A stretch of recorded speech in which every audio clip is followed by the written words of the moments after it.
everybody, welcome to my channel, Stamp with June, and can be found at stampwithjune.com. I'm coming to you from sunny Florida. Today I'm making a project with some Stampin' Up products. I am an independent Stampin' Up demonstrator.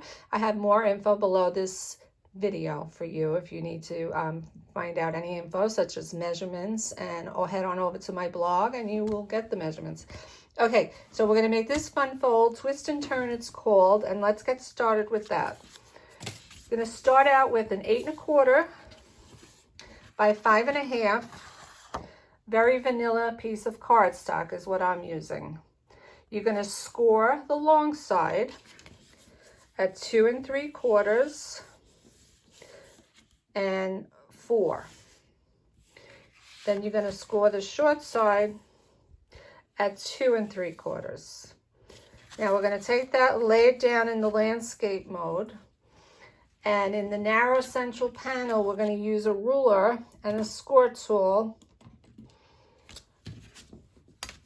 to score from the top left in the top panel, the top left to the bottom right.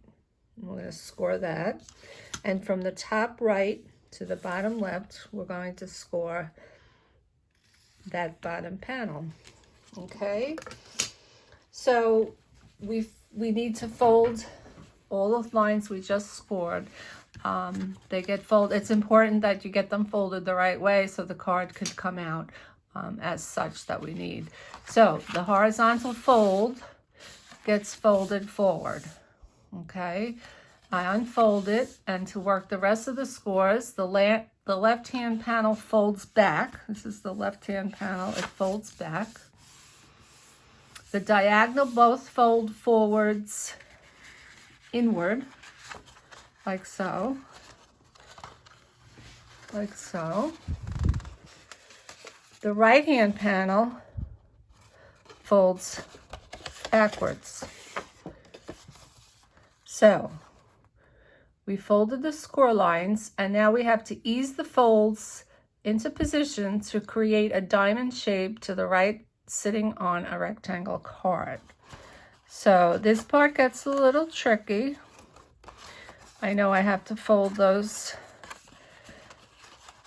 diagonals in,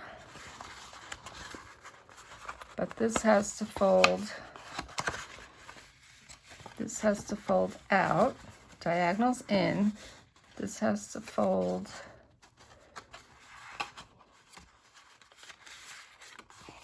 like that, like that. This part is tricky, and there we did it. See, we folded the diagonals in. This fold line gets put over that way, and there you have your diamond shape sitting on a rectangle card. Not so bad. I know I was flustered a little bit trying to get it into the shape, but you have to maneuver it and play around with it. As long as you know what the finished product is going to look like, you can get it that way. Okay, so now all we need to do is to decorate it. What I'm going to do is use the Gather Together stamp set and the matching dies, and I've already pre-cut my pieces. I've already stamped. I like to make short videos, and I think some of you can appreciate that. So it really is all in the fold. See, I make templates when I do fun fold cards so that I hold on to. So in a case like this, when I get a little frustrated trying to figure out how to turn it, I already have the card made into a template. Okay, so this is how it was. It folds in that way and that way. Okay, so to put the designer series paper on the diamond, the measurements are 2 1/2 by 2 1/2. I'm using Stampin' Seal Plus from Stampin' Up, and I'm going to center that, try to get some even margins around. There we go. I also cut a piece of layer for the front panel. We're calling this the front panel. And this is 4 by 2.5. And I'll apply that onto the front panel. And again, I'm going to refer you to my blog down below, stampwithjune.com. And you're going to get all these measurements printed out for you. So this is what we're calling the outside layer. Okay. I cut a strip. It's 3/4 inch by 4-inch strip. I just put it on here for a little more interest. I put it across the middle. And of course, once you get the basic fold down, you can decorate it any way you want with what stamp set you want to. I'm going to put this strip right in the middle there. I cut out a pumpkin out of Early Espresso, again from the Gathered Together stamp set. I stamped it and die cut it out of the cut and emboss machine that Stampin' Up just has, fairly new. I'm placing my pumpkin up. I want to use dimensionals on that, so I'll get out dimensional. I'll put that right there, and let's get that sucker popped up. Okay, so now see, as you fool around with it, it tends to fold a lot easier. I cut out these beautiful leaves from the dies. I didn't stamp them, they're cut from the dies. And if you could see the great embossing that does on all the veins of these leaves, it's really, really cool, and I really like it a lot. So I will apply them to the front. I'll put down this Early Espresso right about here.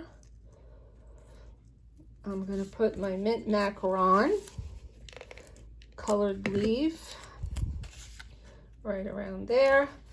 And I am going to pop up this beautiful copper foil leaf with a dimensional. And I will place that here. Okay, looking good. I used the Season of Thanks sentiment from the same stamp set that we're working with, Gathered Together. I fussy cut it, I stamped it, and I fussy cut around it. Placing a dimensional on the bottom. I'll put it and placing that down here. Season of Thanks. And really, that's it, except I decided to put an inside panel right inside here to distinguish the spot for you to write on. And I stamped a couple of pumpkins in Cajun Craze. Ta-da! Okay, now you see over here there is no Designer Series paper, and I'm okay with that. I think it looks fine. But on the original one I did cut a triangle of paper to fit there, so when it's closed it seems to blend along with that one. So if you wanted to do that, you'd have to cut a 2.5 by 1 inch rectangle and then cut the middle of that into a diagonally cut, and then you would take one of the halves and place it there and glue it down. So that's all up to you. I think this one looks fine. So that's the twist and the turn card. I hope you got a good idea of how to put it together and how to make it. And I hope to see you soon. Please hit that subscribe button if you enjoyed this video. Subscribe, and also that bell. Click on the bell if you want to get notified for each time I put out a new video. Okay, guys, you take care, and don't forget to follow my blog, stampwithjune.com. Bye-bye.